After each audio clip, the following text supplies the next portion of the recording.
بزرگان محترم اور برادران عزیز، یہ شعبان کا مہینہ چل رہا ہے اور یہ مہینہ شرعی احکام کے اعتبار سے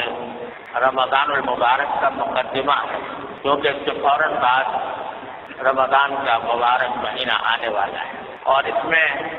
نبی کریم سرور دو عالم صلی اللہ علیہ وسلم کے کچھ خاص معمولات تھے جو اس مہینے میں آپ انجام دیا کرتے تھے۔ ان میں سے پہلی بات پہلے بھی عرض کی تھی کہ جب رجب کا چاند آپ دیکھتے تو یہ دعا فرمایا کرتے تھے کہ اللہم بارک لنا فی رجب و شعبان وبلغنا رمضان، کہ اللہ ہمارے لیے رجب اور شعبان کے مہینوں میں برکت عطا فرمائیے اور ہمیں رمضان تک پہنچا دیجیے، یعنی ہماری عمر اتنی دراز کر دیجیے کہ ہم رمضان کا مہینہ اپنی زندگی میں پالیں اور اس کی برکات سے بہرور ہو سکیں۔ تو ایک تو رسول کریم صلی اللہ علیہ وسلم کا یہ معمول تھا کہ اس میں رمضان تک پہنچنے کی دعا فرمایا کرتے۔ دوسرے، حضرت عائشہ صدیقہ رضی اللہ تعالی عنہ ایک حدیث میں یہ روایت فرماتی ہیں کہ حضور نبی کریم سرور دو عالم صلی اللہ علیہ وسلم شعبان کے مہینے میں کثرت سے روزے رکھا کرتے۔ رمضان کی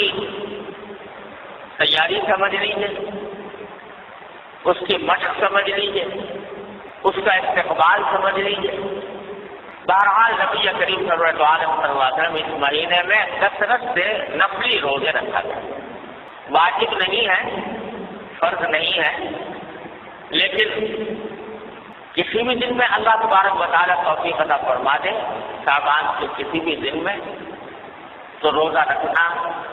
عام دنوں کے روزے سے زیادہ فضیلت رکھتا ہے اور زیادہ اجر و ثواب کا موجب ہے۔ کوئی تعداد مقرر نہیں،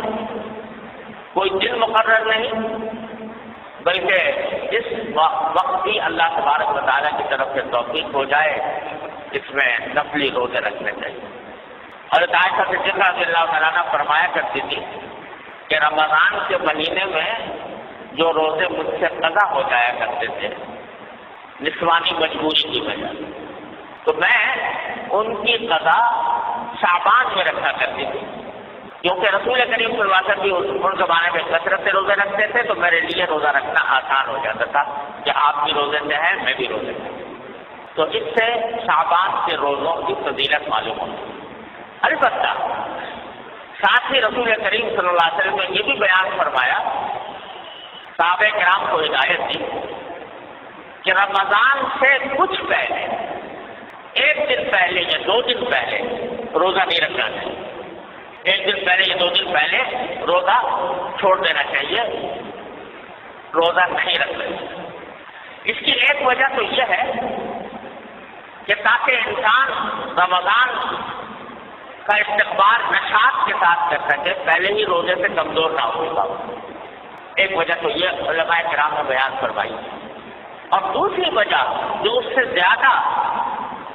گہری ہے وہ یہ کہ دین اتباع کا نام ہے، اللہ تبارک و تعالیٰ کے حکم کی اتباع، نبی کریم سرور دو عالم صلی اللہ علیہ وسلم کے حکم کی اتباع، یعنی اس کی پیروی،